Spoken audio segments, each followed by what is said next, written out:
So here we are, and this is video footage that's basically compiled from 3 different videos that Joe and I did for the Nerd Rage Radio podcast Patreon. If you want to see this in more detail, you're welcome to become a member of that, but this is the kind of abridged version. So we're making this for a Billy, and we already had this base piece kind of cut out, measured, and put together, and we did it to scale. Well, Joe did it to scale. Yeah. It's really good to do a blueprint before you do anything to make sure you have enough space that you want. Which we're doing now for everything. And it helps with the measurements, it helps keep track of your space and your space management. And we've learned that just from doing the few that we've done in the past for the 3 3/4 stuff. But now moving on to this 1/12 stuff, it's even more, I think it's almost more important to keep track of your space because you lose it so quickly. Yeah, and you see a lot more of the stage or the display, so you want to make it look good. You're not packing figures in there. Yeah, and we're using like a number of different types of styrofoam. One is this sort of real thin, and it comes accordioned. It's like it's hard to find. Yeah, it's very hard to find. I went to like 4 Home Depots before I found it, and it was like $45, but for a ton of it. It will last you forever, basically. Forever. And this is us measuring out, I think, the back plate. Which is good to frame it. We also learn in doing the 3 3/4 stuff that it's challenging to keep the kind of structure of it like sound. A lot of our walls and stuff on the 3 3/4 stuff, we had to tape to the side of the Billy in order to kind of keep grounded. So we took that into consideration here and built a frame. And even still, like with this, well, you know, we didn't account for with this one is our sidewalls. Oh yeah. We're getting ready to build a Yavin one next. So this is basically just measuring it out and. Yeah, if it was a shelf with a base, I'll just take the whole shelf out and trace it. Yeah, and then that came in handy as well. But for our sidewalls here, we still had to cut them and cut out like the defining elements of the platforms.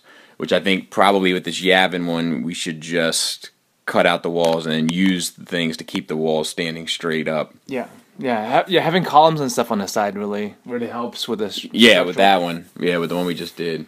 I guess I should also say this is obviously for the first order, the kind of the stand where Hux gave that speech before they blew up the systems, the core systems, Primerion system? I don't know. Yeah, it's not there anymore. So. I'm trying to keep track of these names.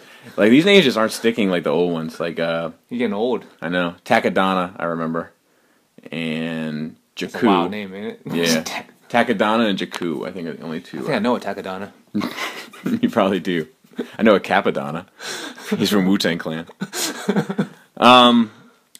So yeah. You have to either get a bunch of razor blades, or get yourself a sharpener. If you're gonna plan to do dioramas for a while, get yourself a sharpener. You'll save a lot more money in the long run. They're like $60 for the nice 60. Yeah, for a nice diamond plate one. But it'll last you forever. But one blade, you'll ground it into like a sliver before you have to throw it away. But I mean, you see how easy it is. You use 4 swipes on each side, and you have a fresh blade. Yeah. This foam stuff, because of the way it's set up, it chews it up. Fast. Like it's supposed to be every like 4 cuts, you're supposed to resharpen it. And you have to keep track of like how much foam you're cutting and how that ultimately affects like the aesthetic. You know, like this little foam here, cutting it's not a big deal. You get into the thicker foam, you're not going to be able to make straight cuts. So unless you're dealing with a texture that's already jagged, it's not going to work to your benefit to cut it with a razor blade, like we're doing. Like with rocks and stuff. Exactly. Like rock columns is fine. Exactly. Like ruined walls is fine. Right. But like if you want to do like a spaceship interior, not going to work. Yeah, not really. And so this. You use plastic card for that. Yeah, or you can cut out the foam as the base shape. This foam board, like we're oh yeah, foam core. Foam core. Foam core is good. We got some of that too that we're gonna use in the future, but I don't think we're ready for that quite yet. Yeah, we'll make another video of how to use foam core and Sintra and plastic card. Sintra, what is that? It's like plastic. It's like a composite between a plastic card and a foam core. It's more flexible than a foam core, but less rigid than a plastic card. I got you. And we have all these specs in order to build it for a Billy, but we're kind of keeping our little greedy mitts on that. That's a lot. It was a lot. It's a lot of work to measure that. It's a lot, especially for this one. All those little steps, like I think we're cutting the side steps now for the corner. Yes. That was a to measure out. Yeah. Trying to think if there's anything else to really talk about here. Maybe I should have sped this up a little bit faster. It's a lot of cutting. Patience. Yeah, but I mean, like, you know, we did this one night. Joe came over after work, and we set the cameras up because we had to do it. We're contractually obligated for our Patreon. So, but it ended up being fun. You just end up talking a bunch of nonsense, and yeah, definitely get a buddy to do it with if you want to do it for a while. The only thing I miss when we film it like this is being able to listen to the Star Wars music when we're making it. Yeah. Because we watched this scene how many times? A lot. And we've already watched scene. And we've already watched the Yavin ceremony. I've been beeping them out in my head as you've been going on. Have I been doing it the whole time? Oh yeah. I am the worst. I don't know how I'm not fired from my job yet because I talk the same way at work. Yeah, there's a S, a B, and a F I think so far. My bad. You should have said something. No, because it's fine. A little clarinet. Never hurt anybody. Dude, you know what SpongeBob does? SpongeBob actually used the dolphin sound when they cuss. Oh, that's a good idea. Yeah, like this stuff I could have cut out. So then we're building these. Are these the columns? These are the columns. These columns ended up becoming like kind of like an added gift. So if you look at the movie footage, there's the structure that the flag is hanging off of. So we use these columns to kind of simulate this structure. And what the columns end up doing are not only adding some depth and texture to the diorama, but they also provide a support structure for the rod that we eventually have holding the flag of the First Order. And then additionally, they keep the side walls standing straight. So these columns ended up becoming like a 3-for-1 sort of deal, and a really smart, ultimately a smart element to add to it. And it was an easy thing to achieve because they're just straight squares. Yeah, these foam are pretty sturdy. How much were they a sheet? Do you remember? I don't. I mean, it comes these with Home Depot sheet. carries everywhere. So and this one is a 2-inch one that we're using. Mm-hmm. Yeah, they come several thickness, but the 2-inch ones will do for majority of the structural stuff. But yeah, they're pretty cheap. It comes in that 8-foot sheet or something like that. You had to break it in half. I had to break it in half to fit in the car. Like one will. How many have you gotten? I think I bought 2. 2, and we still have plenty. Yeah, and that's from making all the 3 3/4 ones and this 1/12 one. So yeah, so the materials we have so far for pink foam wise is like accordion stuff, which is about an 1/8 inch. Mm-hmm. This thick stuff, which is 2 inches, and we also have 3/4 inch sheets for detailing, which might be more difficult to come by. I can't remember. I only bought one sheet of it, and we're almost out, so I got to buy another sheet. They come in smaller sheets also than the bigger stuff. So this is like Joe calls it a proof of concept, just to make sure that everything is going to work. Yeah, we have to trim something or other. It's not going to line up exactly all the times. Yeah, because the shelves themselves aren't exactly square a lot of times from IKEA. Yep. So just have to adjust as necessary. Make sure you put this up like this before you start painting and putting it all together, because by the time you finish, it's going to be a pain to take apart. Yep. And here we're working on 2 separate things. Joe is working on these little like side accents that will go on the front of the stage. The front of the stage, in order to just add a little texture. And then this is like my favorite thing in the world to do. But putting in these like engraving lines in the concrete floors of the stage, it's effortless. The act itself is fun, and it adds so much. Like these little things, like it's what sells it in the end. It's this stuff and the textures. I mean, it's like this for me with like Gundams and Transformers. A lot of the third party or the newer stuff have a lot of panel lines to give it detail, and it sells that it's more real. Yes, exactly. It just makes it look real. And the only thing about this particular pen that I'm using, this pen plugs into the wall, so it's nice. You don't have to worry about the gas like we did on the Java one. The problem is that it's on fire. Yeah, because it has pieces of styrofoam stuck to it. The problem is that it goes from 0 to 100 or whatever it is, and you have to operate it really at somewhere around 3/4 of its full strength, or otherwise you end up making wider cuts than you would want. So you like operate it, and then you realize that it's getting too hot, and then you just unplug it, let it cool down. You can still operate it once you've unplugged it for a while, because it'll still get you the cuts that you want, and then it'll get to room temperature, and you'll have to heat it back up again. Yeah, just practice on a scrap piece of foam. Absolutely. For a while. What we don't really practice what we preach when it comes to safety, but you should really do this in a ventilated area and with maybe a mask on, like those 3M masks that filter out chemicals, because burnt foam is not good for you. Yeah, and there's more stuff that we do here shortly, right about here. Right actually, now. Do not do this if you don't know what you're doing. This We got goggles on, right? Right. Yeah. This is a Dremel, and we're using it to cut this. Actually, it's a shower rod. It's an extra piece of a shower rod. It's not really a shower rod. It's like this shower shelf rod, and I had laying around, and Joe found it and was like, "Dude, we could use this for the rod." And I was like, "Cool." So we took this Dremel and we sawed off a piece of it on a piece of carpet with sparks flying everywhere. Just do not do this. Do not be as stupid as we are right here. It's very poor form. It was late. It was like It was 11 or 12 at night or something like that. And we also just like to get things done. So I think he went back to check on it to make sure nothing's on fire. Yeah.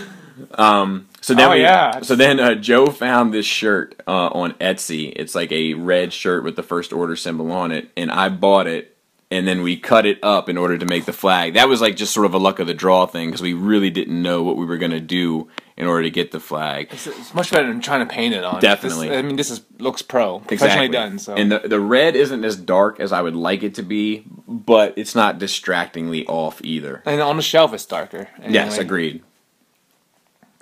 So now I have to try to replicate what it looks like in the scene, which is multiple sheets. Yes. Multiple strips of fabric instead of just hanging it up like that. Like when it comes to dioramas and stuff, man, attention to detail. Every little bit really helps put the whole thing together. Mm-hmm, definitely. Like this Yavin one that we're working on now, like I'm already looking at it like, man, I'm gonna have to go to Joann's and buy some of those fake tree shrub things to like hang lines. off. Yeah, in order to get it to work right. This was a pain. Cutting a shirt. It sucked. Cutting it straight sucks. Like I had something for this at home, but I didn't realize we were doing it that day. So like they make this like Joann's. They have these. It looks like a pizza cutter, except the blade is like ridiculously sharp. Yeah. So you just roll it and it'll cut right through fabric. That's what I would have done with that. Is there anything else we need to use on fabric on any other shelves? Probably. We haven't really decided everything that we're doing yet. Oh, this real quick, I want to say, this is a balled up piece of tinfoil rolled across the styrofoam. I got this idea from Cody. Confidence Prime. Yep, and it adds a layer of texture to it that once you paint it and then wash it and dry brush it, it starts bringing out a lot of depth and a lot of character. So it's just a regular piece of tinfoil crumbled up, and then you just roll it across the surfaces. Oh, you didn't have any footage of that, huh? Yeah, there was a little bit right there. Oh, okay, so now it's painting a base coat. Yep, this is base coat paint.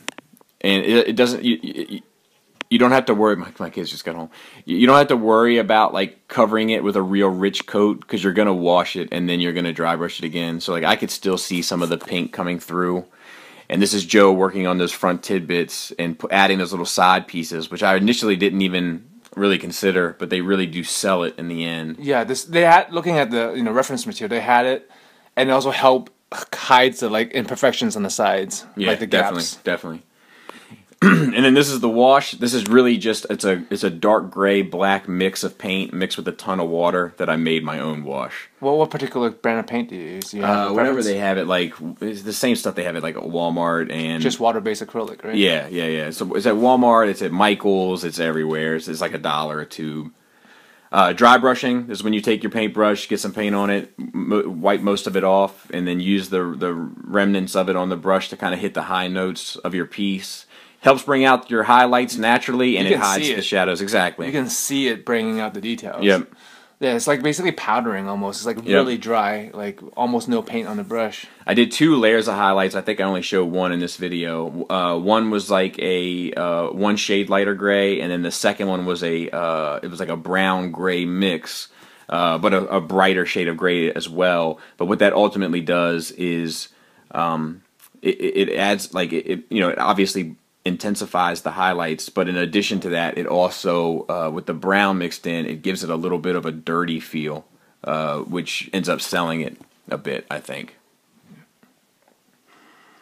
And this is just, busy work. It's thoughtless. If you want to do, highlights and layers, like bring out the sharper detail, like the lighter your color is, the more dry you want your brush, so it picks up the least amount of color. So like the very edges would be like much brighter than the rest of it. Exactly, because that's where your most wear and tear is going to be. And once again, this is one of those things where, like, the little details, the little extra tidbits that you do for a piece, like Joe adding on those little side notes to the front, like nuggets on the stage, like, it's just another surface that once you paint it, it brings out an extra layer of detail. And then I just did the same thing to the side walls and to the back plate. Yeah, rolling the tin foil on it makes it so that you can do this with more depth. Like if it's a perfectly flat area and you do this, it won't look nearly as good because it won't have all those little bumps to pick up the paint. Yep. And I couldn't even remember. You remember I couldn't remember how he did it, and I went back and watched Cody's video to figure out how he did it. But now we know. Now we have it committed to memory.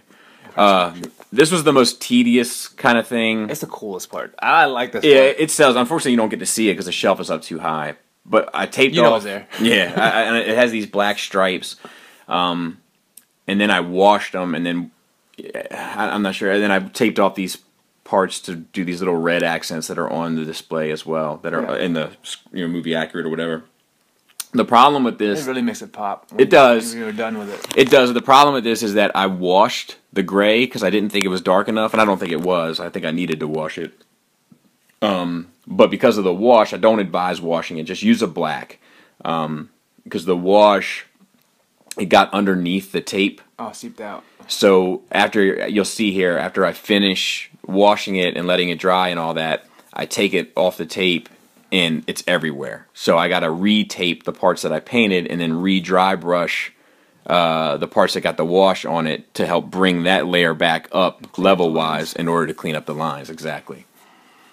And that was just, when you're this close to the end, it's just something you don't want to be wasting time on. So just my recommendation would just be to paint this part black if you were making the same thing.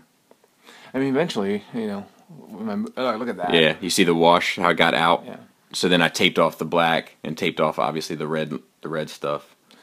So, like, I mean, we might get into, like, I airbrush a lot of stuff at home, like, for models and miniatures, but, getting you into it, we can start airbrushing a lot of this stuff. We'll make it a lot faster. Like masking and doing this type of thing, airbrush would take, like, a minute. Right. So now you dry brush. So now I'm dry brushing the parts where the wash got out of the lines, just to bring the levels back up to, like, the proper baseline of the rest of the stage. And it was effortless. It's just another step you have to do that you don't want to have to do. Tedious. Yeah, and now I have to tape off to get the middle. Like, it's just a bummer. But ultimately worth it. The devil's in the details, just like anything else. And hopefully you'll be able to see how that affects it. Yeah, see, it just brings it right back to life. Real quick. I mean, this is sped up, but it wasn't that long. Right. It's just painting. And there it is. Now, this was the last step, really. That makes a cool wall. Yeah. And what I'm doing here is adding white paint to the corners and the recesses, sort of, some of the recesses. And then my wife is sprinkling, like, a model type snow ground effect in order to add the snow. And the idea here being that wind would be blowing, pushing the snow back, and the only snow that you would really see would be the snow that didn't get out of the crevices. So it would be back in the corners of the steps, back against the sides of the stage, etc., etc. And I think, me personally, like, more so than the red accents, more so than the black lines, more so than even the little nuggets, like, I think that the snow is what ends up selling it. Yeah, it makes it a real scene. It also help hide some of the imperfections that, like, we rushed the beginning of this part and we put, like, too much glue. And some of it seeped out on the bottom, and really hides that. And there it is. Pretty spot on. It's my favorite thing we've made. Yeah, it looks good. And I think I show it here again with figures on it in a second. I'm trying to convince them to put some of the smaller, the 3/4 figures on there. Yeah. Yeah, but it's just like I'm afraid that once I do that, I'll have to go back and do them all over again. And there it is, all dressed up. And it just draws your eye right to it. You know, like it's engaging. It has life to it now. Black, white, and red, man. You can't go wrong with that. That's true. And eventually the whole shelf, when we're trying to fill the whole shelf, all of the beliefs he has with the dioramas. Yeah. So maybe more videos to come. Hopefully. We're going to work on this Yavin one next. We have a Death Star one already mapped out. We just don't know exactly how to accomplish it. And we should do it later after our skills and practice build up some more. Agreed. Since it's going to be important. Agreed. Start knocking out the easy ones. All right. Thanks for listening. Thanks for watching. Until next time, take care.